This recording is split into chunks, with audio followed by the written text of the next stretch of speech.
আসসালামু আলাইকুম। সংবাদে আপনাদের সবাইকে স্বাগত জানাচ্ছি। আমি ফিরোজ তোহা। শুরুতেই সংবাদ শিরোনাম। বাংলাদেশের সর্বশেষ গুরুত্বপূর্ণ আপডেট সংবাদে আপনাকে স্বাগত। শুরুতেই সংবাদ শিরোনাম, পরে বিস্তারিত। শুরুতেই জানিয়ে দিব, আগামী ২৪ ঘন্টার মধ্যে বন্যার পরিস্থিতি উন্নতি হবে, জানিয়েছে বন্যা পূর্বাভাস এবং সতর্কীকরণ কেন্দ্র। চলমান ভারী বৃষ্টি এবং উজানে ভারতের ত্রিপুরা থেকে নেমে আসা ঢলে দেশের ১১ জেলায় হঠাৎ করেই বন্যার কবলে পড়েছে। বন্যার পূর্বাভাস এবং সতর্কীকরণ কেন্দ্র বলছে, আগামী ২৪ ঘন্টায় বৃষ্টি কমবে, সুতরাং বন্যা পরিস্থিতির উন্নতি হবে। এরপর জানিয়ে দিব, ভারতে বাঁধ ভেঙে পড়ায় তিস্তা পারে বন্যা আতঙ্ক। ভারতের সিকিম রাজ্যে পাহাড় ধসে ভেঙে গেছে তিস্তা নদীর উপর নির্মিত জলবিদ্যুৎ প্রকল্পের একটি বাঁধ। ফলে পশ্চিমবঙ্গের গজলডোবা বাঁধে পানির চাপ দ্রুতই বাড়ছে। এতে উজানের ঢল যে কোনো সময় বাংলাদেশে প্রবেশ করে মারাত্মক বন্যা পরিস্থিতি সৃষ্টির সম্ভাবনা রয়েছে। ফলে রংপুরে তিস্তা পাড়ের মানুষ নতুন করে বন্যার আতঙ্কে ভুগছেন। এদিকে পানি উন্নয়ন বোর্ড বলছে, তিস্তার পানি বাড়লেও আপাতত তেমন একটা বন্যার সংখ্যা নেই, কারণ ভারতের যে সিকিম রাজ্যে বাঁধ ভেঙেছে, এরপর বেশ কয়েকটি বাঁধ পেরে তারপর বাংলাদেশে পানি আসবে। সুতরাং এ বিষয়ে কেউ আতঙ্কিত হবেন না। জানিয়ে দিব, মধ্যরাতে সাবিপ্রবি হলে হেলমেটধারীদের মোটরসাইকেল মহড়া, শিক্ষার্থীদের মাঝে আতঙ্ক। এদিকে নারায়ণগঞ্জের সোনারগাঁওয়ে বিএনপির দুই গ্রুপের মধ্যে উত্তেজনা, হামলা ভাঙচুর, আহত ৫। জানিয়ে দিব, এবার সেনাবাহিনীর পর বন্যার্তদের সহায়তায় একদিনের বেতন দিল বিজিবি।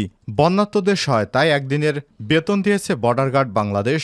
বিজিবির সদস্যরা শুক্রবার ২৩ আগস্ট সেনাবাহিনীর সব সদস্য একদিনের বেতনের সমপরিমাণ অর্থ প্রদানের উপদেষ্টার ত্রাণ তহবিলে অনুদান হিসেবে জমা দেন। এরপর বিজিবির সদস্যরাও তাদের একদিনের বেতন প্রধান উপদেষ্টার ত্রাণ তহবিলে জমা দিয়েছেন। এবং সর্বশেষ জানিয়ে দিব, বাংলাদেশের কাছে বিদ্যুতের $৮০০ মিলিয়ন পাবে ভারতের আদানি গ্রুপ, জানিয়েছেন বাংলাদেশের গভর্নর আহসান এইচ চৌধুরী।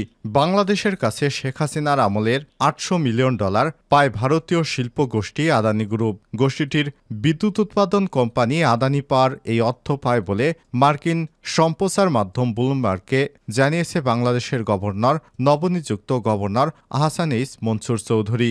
গণমাধ্যমটিকে দেয়া এক সাক্ষাৎকারে গভর্নর জানিয়েছেন, মূলত ঝাড়খণ্ডের গোড্ডায় অবস্থিত আদানির কয়লা বিদ্যুৎ কেন্দ্র থেকে বাংলাদেশে যে বিদ্যুৎ পাঠানো হয়, সেই প্রকল্পের অংশ হিসেবে এই অর্থ পায় তারা। তিনি বলেন, আমরা যদি তাদের এই অর্থ পরিশোধ না করি, তারা বিদ্যুৎ সরবরাহ বন্ধ করে দেবে। তবে ব্লুমবার্গের পক্ষ থেকে এ বিষয়ে জানতে চাইলে আদানি গ্রুপের মুখপাত্র কোনো মন্তব্য করতে রাজি হননি। প্রিয় দর্শক, এতক্ষণ শুনছিলেন সংবাদ শিরোনাম, এবারে বিস্তারিত।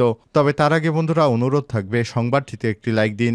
এই চ্যানেলে আপনি নতুন হয়ে থাকলে আমাদের সংবাদটি দেখতে দেখতে চ্যানেলটি সাবস্ক্রাইব করে রাখুন, যাতে করে বন্ধুরা আমাদের পরবর্তী লেটেস্ট আপডেট সংবাদগুলো সবার আগে আপনার কাছে পৌঁছে যায়। কমেন্ট করে আপনার মূল্যবান মতামত জানিয়ে দিন বন্ধুরা আপনার এলাকার বন্যার সর্বশেষ পরিস্থিতি। এবারে বিস্তারিত। ২৪ ঘন্টার মধ্যে পরিস্থিতির উন্নতি, বন্যা পূর্বাভাস এবং সতর্কীকরণ কেন্দ্র।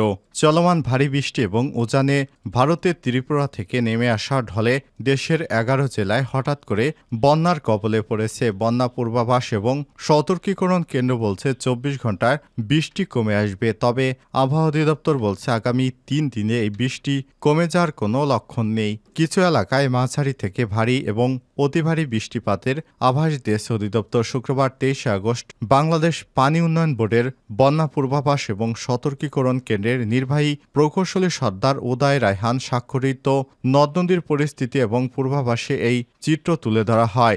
বন্যা পূর্বাভাস এবং সতর্কীকরণ কেন্দ্র বলছে, আগামী ২৪ ঘন্টায় দেশের দক্ষিণ পূর্বাঞ্চল এবং তৎসংলগ্ন উজানে ভারী বৃষ্টিপাতের সম্ভাবনা নেই। এ সময় এ অঞ্চলে ফেনী এবং কুমিল্লা ও চট্টগ্রামের জেলার মুহুরী, ফেনী, গোমতী, হালদা ইত্যাদি নদীসমূহের সংলগ্ন নিম্নাঞ্চলের বন্যা পরিস্থিতি উন্নতি হতে পারে। দেশের উত্তর পূর্বাঞ্চলের সুরমা, কুশিয়ার নদীর পানি সমতল স্থিতিশীল আছে, যা আগামী ২৪ ঘন্টায় কমতে পারে বলেও পূর্বাভাসে বলা হয়েছে। এক নজরে নদ নদীর পরিস্থিতি এবং পূর্বাভাস পূর্বাভাসে বলা হয়েছে দেশের উত্তর পূর্বাঞ্চল এবং পূর্বাঞ্চল ও দক্ষিণ পূর্বাঞ্চলের প্রধান নদ নদীসমূহের পানি সমতল ধীর গতিতে হ্রাস পাচ্ছে। বিগত 24 ঘন্টায় পূর্বাঞ্চল কুমিল্লা, ব্রাহ্মণবাড়িয়া এবং ফেনী জেলায় ভারতীয় ত্রিপুরা সীমান্তবর্তী অঞ্চলে এবং ত্রিপুরা প্রদেশের অভ্যন্তরীণ অববাহিকাসমূহে ভারী বৃষ্টিপাত পরিলক্ষিত হয়নি। ফলে উজানে নদ নদীর পানির সমতলে হ্রাস পাওয়া শুরু হয়েছে। ফলে বর্তমান মৌলভীবাজার, হবিগঞ্জ, ফেনী, কুমিল্লা ও চট্টগ্রাম জেলার নিম্নাঞ্চলে বিদ্যমান বন্যা পরিস্থিতি ধীর গতিতে উন্নতি হচ্ছে। ভারতে বাঁধ ভেঙে পড়ায় তিস্তা পারে বন্যা আতঙ্ক। ভারতের সিকিম রাজ্যে পাহাড় ধসে ভেঙে গেছে তিস্তা নদীর উপর নির্মিত জলবিদ্যুৎ প্রকল্পের একটি বাঁধ। ফলে পশ্চিমবঙ্গের গজলডোবা বাঁধে পানির চাপ দ্রুতই বৃদ্ধি পাচ্ছে। এতে উজানের ঢল যে কোনো সময় বাংলাদেশে প্রবেশ করে মারাত্মক বন্যা পরিস্থিতি সৃষ্টি করতে পারে। ফলে রংপুরে তিস্তা পাড়ের মানুষ নতুন করে বন্যার আশঙ্কা করছে। এদিকে পানি উন্নয়ন বোর্ড পাউবো তিস্তার পানি বাড়লেও আপাতত তেমন আশঙ্কা নেই বলে জানিয়েছে। বৃহস্পতিবার সন্ধ্যা 6টায় ডালিয়া ব্যারেজ পয়েন্টে পানির প্রবাহ ছিল 51.50 সেন্টিমিটার। এই পয়েন্টে বিপদসীমা ধরা হয় 52.15 সেন্টিমিটারে। একই সময় তিস্তার নদীর কাউনিয়া পয়েন্টে পানির প্রবাহ ছিল 28.61 সেন্টিমিটার। এই পয়েন্টের বিপদসীমা 29.30 সেন্টিমিটার। জানা গেছে, ভারতের সিকিমে বাঁধ ভেঙে যায় পশ্চিমবঙ্গের উত্তর মালদার গজলডোবা, বামনগোলা এবং পুরাতন মালদাহে বন্যা পরিস্থিতি তৈরি হয়েছে। গজলডোবা বাঁধের পানি তিস্তার ডালিয়া পয়েন্ট দিয়ে বাংলাদেশে প্রবেশ করছে।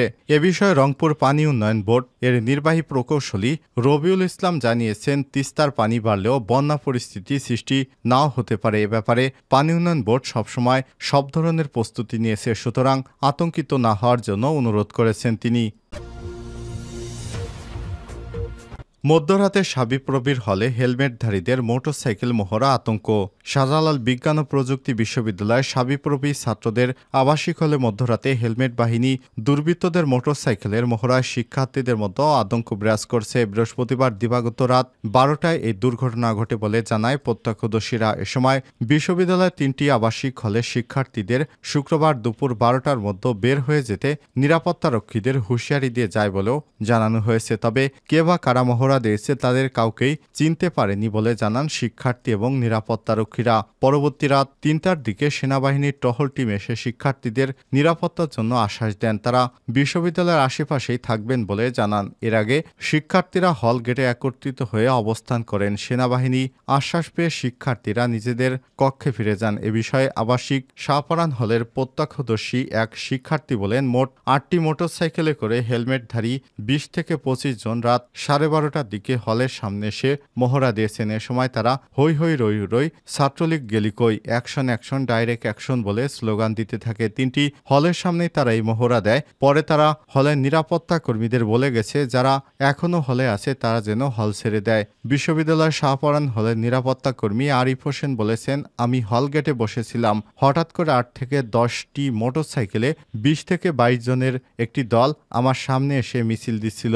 এর মধ্যে মাস্ক এবং হেলমেটধারী একজন এসে আমাকে বলে, হলে যারা আছে তারা যেন হল ছেড়ে জুমার নামাজের আগেই বের হয়ে যায়। এই কথা বলেই তারা বঙ্গবন্ধু হলের দিকে চলে যায়। মাস্ক এবং হেলমেট পরা থাকায় আমরা কাউকেই চিনতে পারিনি। নারায়ণগঞ্জের সোনারগাঁওয়ে বিএনপির 2 গ্রুপের মধ্যে উত্তেজনা, হামলা ভাঙচুর। নারায়ণগঞ্জের সোনারগাঁও উপজেলা কাশপুর কুতুবপুর এলাকায় বিএনপির সভাকে কেন্দ্র করে 2 গ্রুপের মধ্যে উত্তেজনা ছড়িয়ে পড়ে। বৈষম্যবিরোধী ছাত্র আন্দোলনে নিহতদের রুহের মাগফিরাত এবং খালেদা জিয়ার সুস্থতা কামনায় বৃহস্পতিবার সকালে আয়োজিত দোয়া মাহফিল এবং আলোচনা সভায় প্যান্ডেলে হামলা ভাঙচুর এবং লুটপাট চালানো হয়। হামলাকারীরা বিএনপি এবং এর অঙ্গ সংগঠনের নেতাকর্মীদের সাঁটানো ব্যানার, ফেস্টুন ছিঁড়ে ফেলে এবং চেয়ার ভাঙচুর করে।